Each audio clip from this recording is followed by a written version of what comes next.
¿cómo definirás el concepto de muerte? Como la coronación de una vida bien vivida, para dar inicio a la plenitud, donde no hay restricción de la parte corpórea.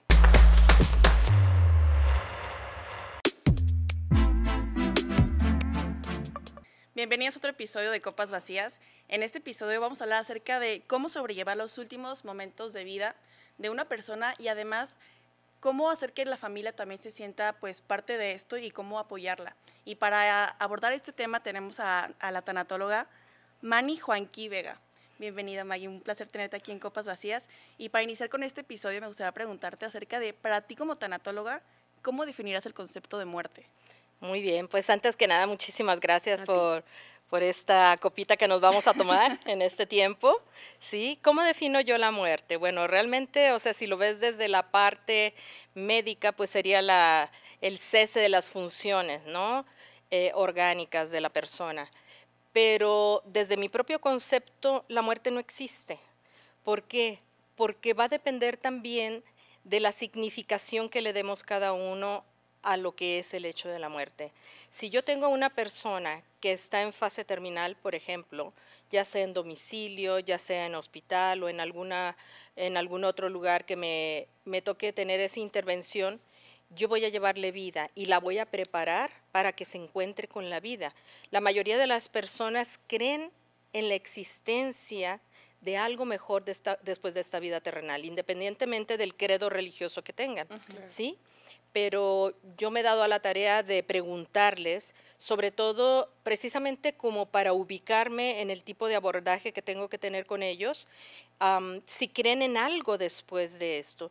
Yo creo que en estos casi 20 años que llevo ejerciendo la tanatología y trabajando también con adultos mayores, porque es una de mis especialidades también la gerontología social, les pregunto precisamente cuáles son sus conceptos, creencias y valores con respecto a la muerte en sí. Y la mayoría de las personas, un 99% o 99.5% me dicen que sí creen en la existencia de algo mejor después de esta vida terrenal.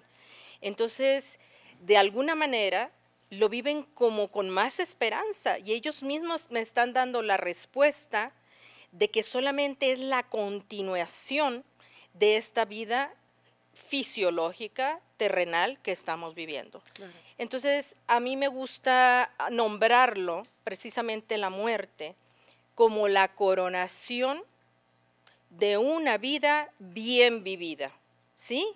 Para dar inicio precisamente, ahora sí, a la plenitud, sí. Donde no hay restricción de la parte corpórea, ¿sí? Que nos ocupa, que nos sostiene a nosotros en esta parte de nuestra fisonomía, sino que hay algo dentro de nosotros que vive para siempre, ¿sí? Sí. Y donde no hay tiempo ni espacio que la limite. Claro. ¿De acuerdo? Mani, hablas de un 99% en las que tienen esta creencia de que, ok, me voy tranquilo porque hay algo más. Pero ¿qué hay de ese 1% del cual creo que formo parte y muchas personas seguro se identificarán? Sí. ¿En qué pasa con, o sea, todos esos miedos sí. Cuando, por ejemplo, pongamos una situación, un enfermo en etapa terminal donde no encuentra esperanza, donde quizá el miedo trasciende a sus creencias? Uh-huh. ¿Cómo se trabaja? ¿Por qué es tan importante acompañar a través de la tanatología? Sí. Fíjate que tiene mucho que ver, Mitch, tiene mucho que ver el abordaje, sobre todo también una preparación interior. ¿Sí? Yo creo que los que trabajamos en este ámbito de la tanatología tenemos que tener mucho de espiritualidad, ¿sí? Ir a lo profundo de la persona, pero también nosotros tener una preparación previa antes de acercarnos con la otra persona. Claro. Date cuenta que nos tenemos que ubicar en su sufrimiento, en sus conceptos y en sus creencias que son súper respetables, ¿no? Como decías, si ese 1% me dice, me declaro agnóstico, me declaro ateo también, pero agnóstico de creer que existe algo después de esta vida terrenal, yo lo tengo que respetar. Ahora, durante la intervención y el abordaje, yo voy haciendo alusión de cosas concretas que pudieran a la persona en algún momento hacerla pensar, ¿sí? O meditar o reflexionar conforme se va acercando a su finitud. Si la persona se mantiene en su creencia de morir de esa manera, de trascender agnósticamente a que hay algo después de esta vida, sí es verdad que la familia lo vive de una manera como más desangelada, más desesperanzada, sí, y con más desconsuelo. Inclusive me he dado también esa oportunidad de observar sus comportamientos, sus conductas, y veo que son personas que han tenido dificultades en la vida que a lo mejor no pudieron solventar. O inclusive si pertenecieron a alguna religión en particular y tuvieron alguna experiencia negativa y por eso dijeron, no quiero tener el conflicto de que existe algo después de esta vida, ¿sí? Para mí aquí acaba todo. Entonces, observo que hay personas, aunque están en su finitud, en su agonía o en su preagonía, muestran como ese malestar, ese enojo, a veces hasta ira, contra todo y contra todos. Entonces, hay algo que a mí me gusta repetir siempre. Es necesario que uno, como especialista en la materia, tengamos que descalzarnos, ¿sí? Como quitarnos, aparcar, dejar afuera las zapatillas para entrar de puntillitas y silenciosamente en el interior de la otra persona, ¿de acuerdo?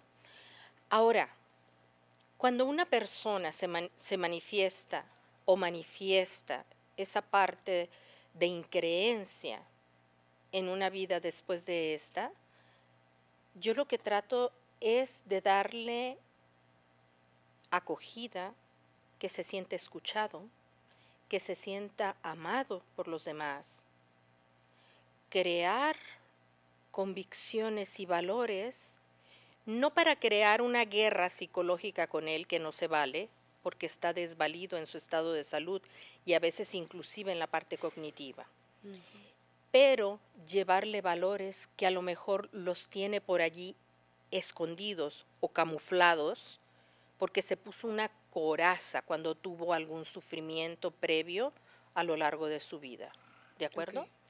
Entonces, cuando esas personas, con tu sola presencia, a lo mejor ni siquiera tienes que pronunciar una palabra, con tu sola presencia, con tu mirada, puedes hacer a veces que se vayan como desarmando poco a poquito y quitando esa careta, ¿de acuerdo? Sí. Porque he visto personas que han cambiado en su manera de pensar, inclusive al final de la vida.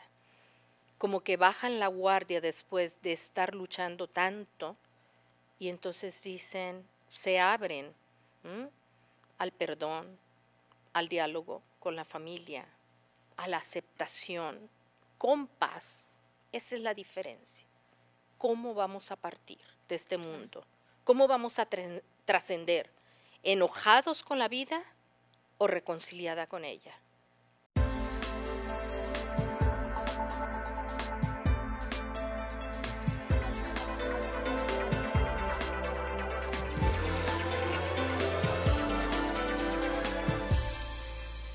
Cuando nacemos creo que hay algo seguro que tenemos todas las personas y es que vamos a morir.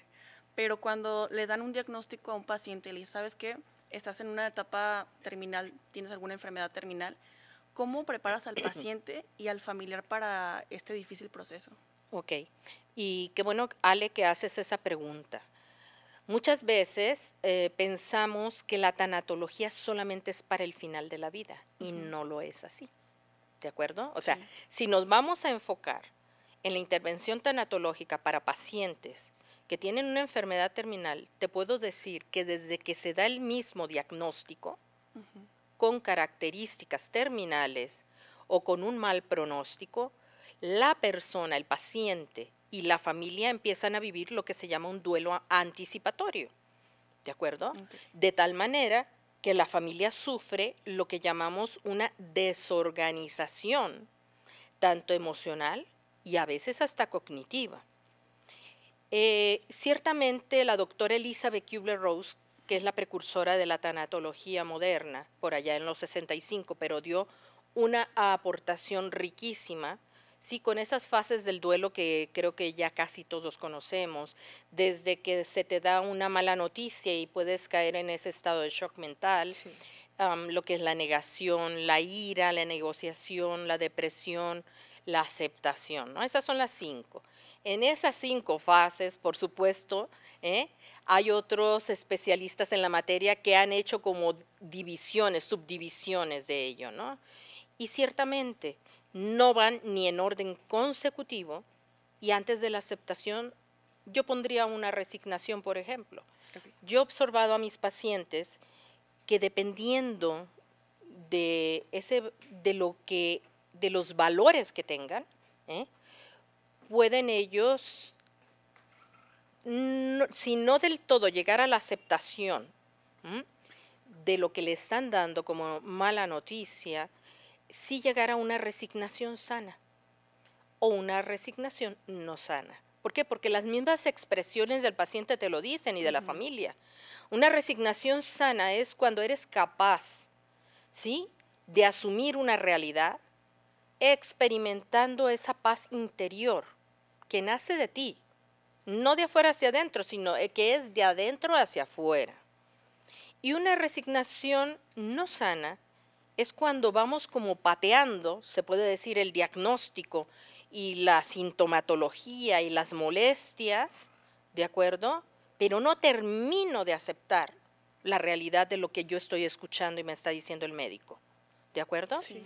Entonces, desde allí ya empieza mi intervención, no al final de la vida. La tanatología no es para el final de la vida, es para acompañar al paciente desde su diagnóstico, que puede ser complicado, y que lo va a vivir dependiendo, volvemos a lo mismo, de sus conceptos, valores, creencias, herramientas de afrontamiento, tipo de personalidad, temperamento con el cual nació, el carácter que se forjó sobre el temperamento con el cual nació, y también el yo histórico que está en relación directo con esas pérdidas que haya tenido antes y cómo las solventó.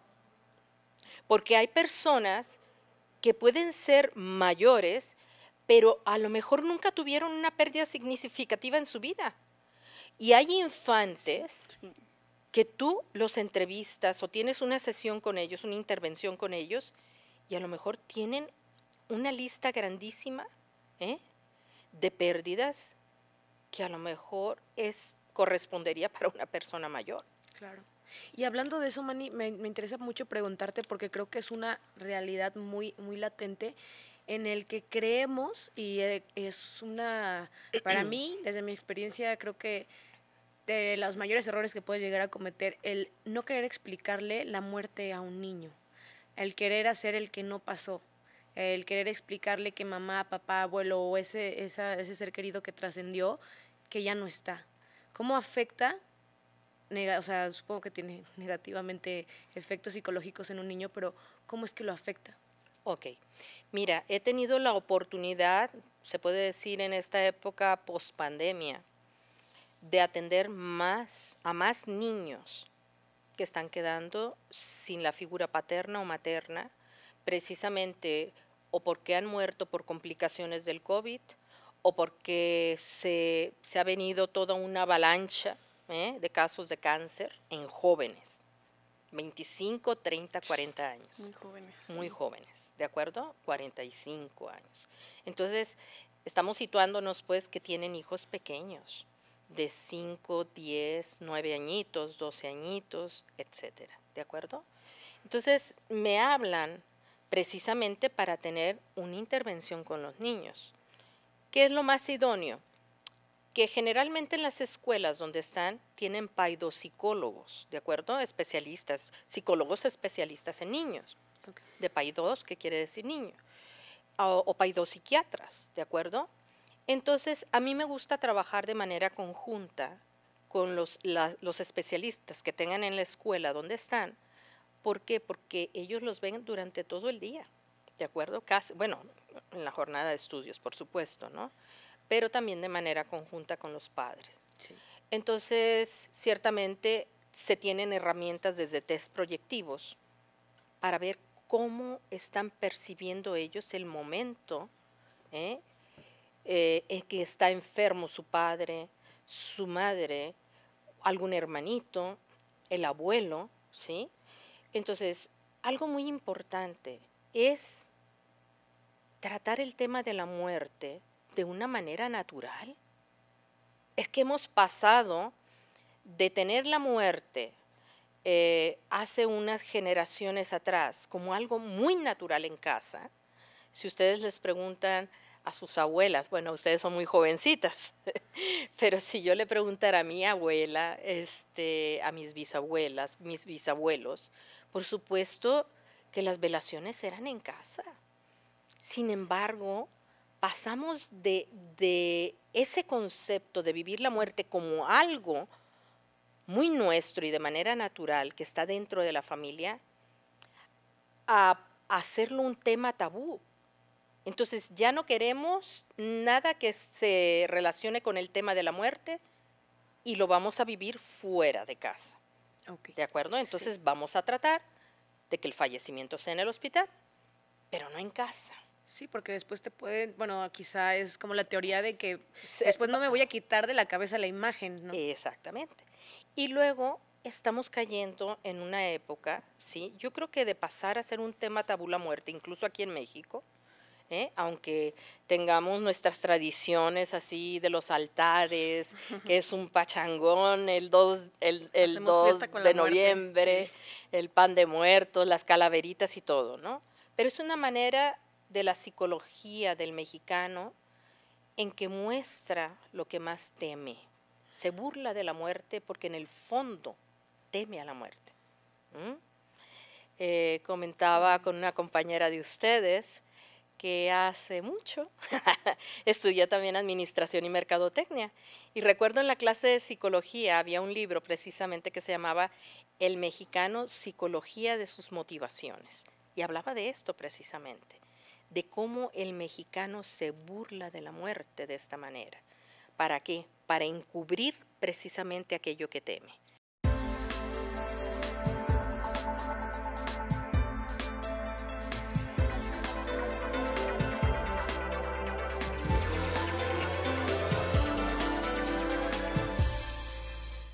Algo que sí insisto, no apartar a nuestros niños del tema de la muerte.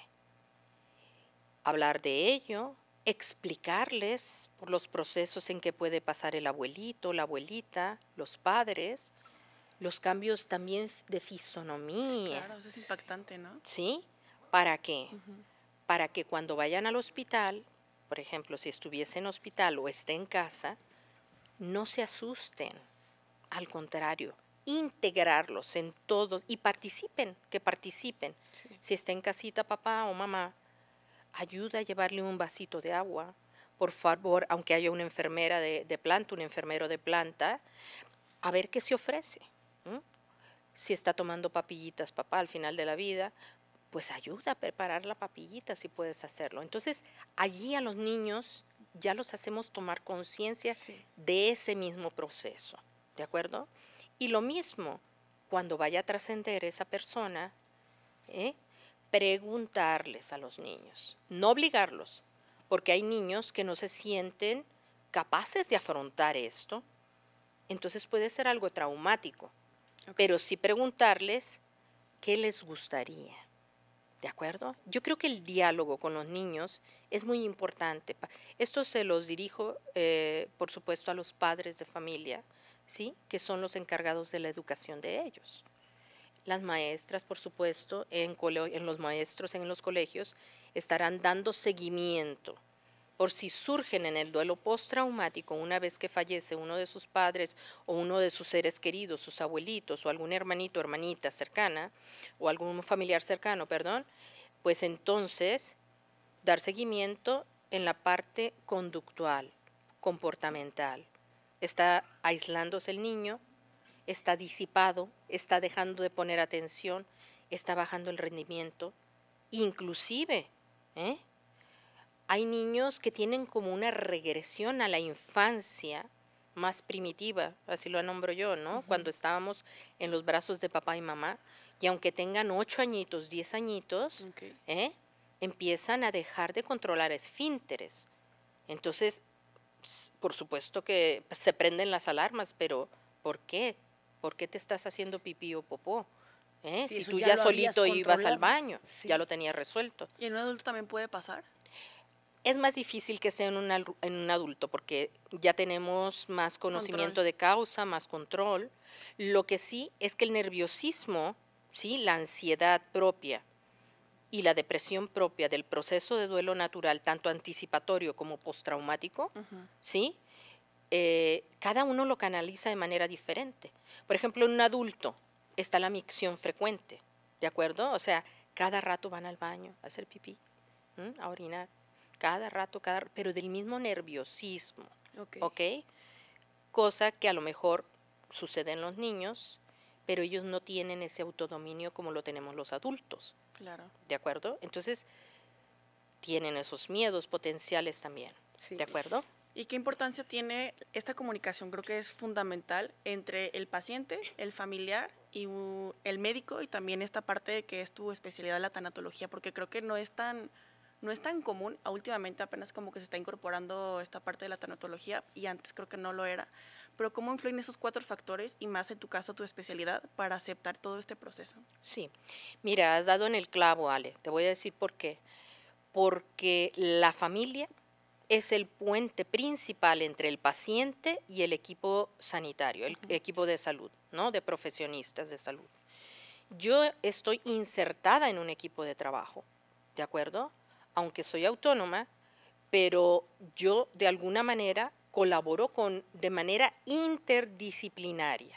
Y eso es lo más rico que pueda haber para cualquier paciente, porque lo que yo no abarco desde la tanatología o desde la gerontología social, que atiende, bueno, esto está enfocado solamente a los adultos mayores, pero eso sí lo ve psicología, por ejemplo, eso sí lo ve psiquiatría, lo ve trabajo social, lo ve el médico internista, lo ve el oncólogo, etcétera, etcétera. Cada uno aportamos desde nuestra propia riqueza, ¿de acuerdo? Ahora, el diálogo con la familia y el acompañamiento a la familia es muy importante. ¿Por qué? Porque la persona que va a trascender lo que necesita es tener la seguridad personal de que va a estar allí un familiar en primera línea o alguien que para él es importante, ¿de acuerdo? Sí. Entonces, el sentir que me van a estar tomando la mano, el sentir que no voy a morir solo, el sentir que no va a haber dolor.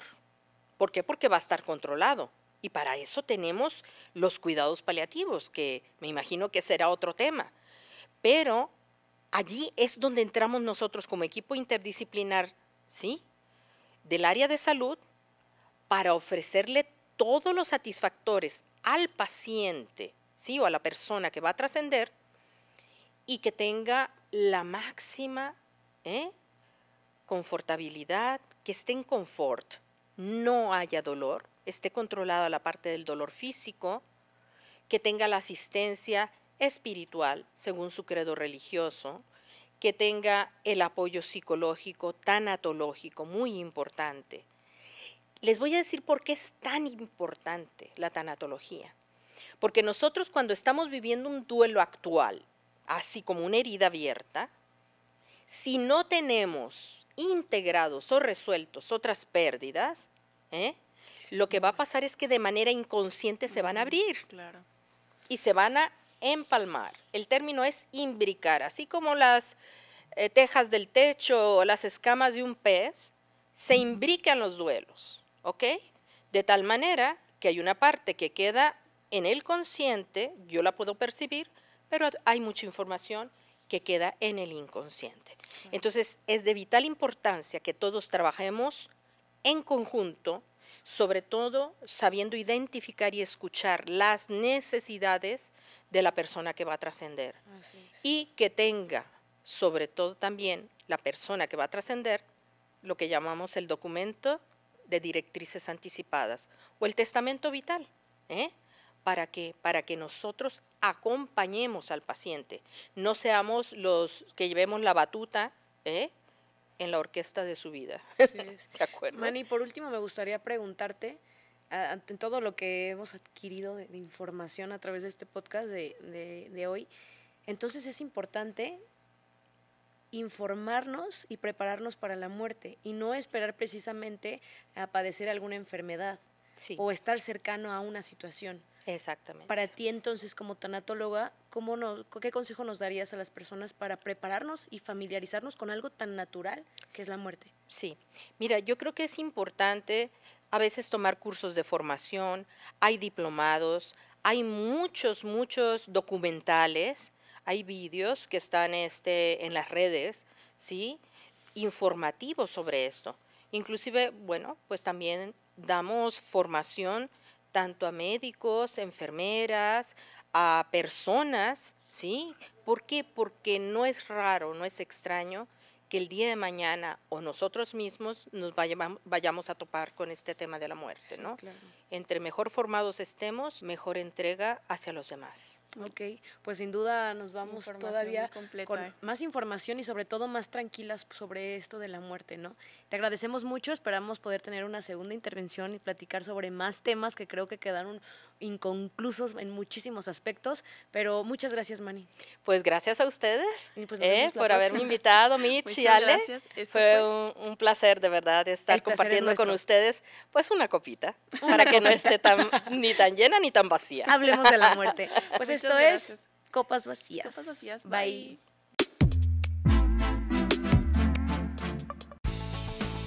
El Hospital Country 2000 presentó